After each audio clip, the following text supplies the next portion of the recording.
Hello students, very warm welcome to my YouTube channel once again. So as in my last video, I covered on the name reactions in organic chemistry for class 12th. And now in this new video, I am going to cover the IUPAC nomenclature of organic compounds for class 11th. So as we know, this is a very vast topic. So from my side, I will do my best to explain you it in the simpler way. So please, to understand this IUPAC nomenclature of organic compounds, please watch all my videos till the end. So let's start with my video. So I will start with the IUPAC nomenclature of organic compounds. So first, what are the organic compounds? So basically, these are the compounds which are formed by the carbon atoms and the hydrogen atoms. And carbon atom has a unique property because of which it can form large number of organic compounds. So these properties are the catenation and isomethism. So first, what is catenation? Catenation is the ability of carbon atom to form bonds with another carbon atom. So carbon atom is a tetravalent and it forms covalent bond with another carbon atom. It has a tendency, it can form large chain of carbon to carbon bonds. And the second property of carbon atom is isomethism. So such organic compounds which have the same molecular formula but different structures are called isomers. And this is a separate wide topic of isomers which can be covered in detail later on. So then IUPAC nomenclature. First, the full form of IUPAC is International Union of Pure and Applied Chemistry. So what is the IUPAC nomenclature? Means IUPAC nomenclature is the way to systemize the nomenclature of organic compounds. So basically wide variety of organic compounds are there. So there is one system, IUPAC system, by which is followed throughout the globe and by which the names to the organic compounds are given. Some rules and regulations are followed in this. So what is the general rule for the IUPAC nomenclature? So in this, here you can see this is the general rule. So here in middle it is written word root which is followed by the primary suffix which is followed by the secondary suffix, and before word root there is a prefix. So basically the name of the organic compound consists of following parts in the name. It consists of the following parts in the IUPAC name of the organic compounds. So first let me explain about the word root. Word root meaning is the basic unit. So in any compound name which we have to give name, IUPAC name, first we have to see the basic unit. So basic unit means the number of carbon atoms present in the parent chain. So in organic compound there is one parent chain. So we have to identify it and we have to see the number of carbon atom present in the parent chain. So immediately after the word root is the primary suffix.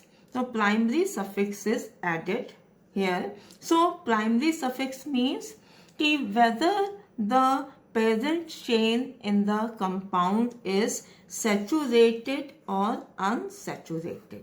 So this is the meaning for the primary suffix.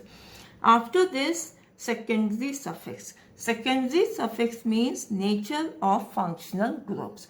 So various types of functional groups are there in organic compounds, which we will cover in detail later on. So then immediately before the word root, prefix is added, and prefix is added to denote side chain or substituent groups which are present on the parent chain. Okay, so then moving further. So then, like to understand it in a much more better way, so first again I will explain word root. Number of carbon atom in the parent chain. Okay, so let's see. So it can be a one carbon atom. There can be a 2 carbon atom, C3, C4, C5, C6 and so on. So how we name it? So this is represented by elk. Okay, so like if one carbon chain is there, name is given meth. C2, 2 carbon chain eth, 3 carbon chain prop, 4 carbon chain but, 5 carbon chain pent, 6 carbon chain hex.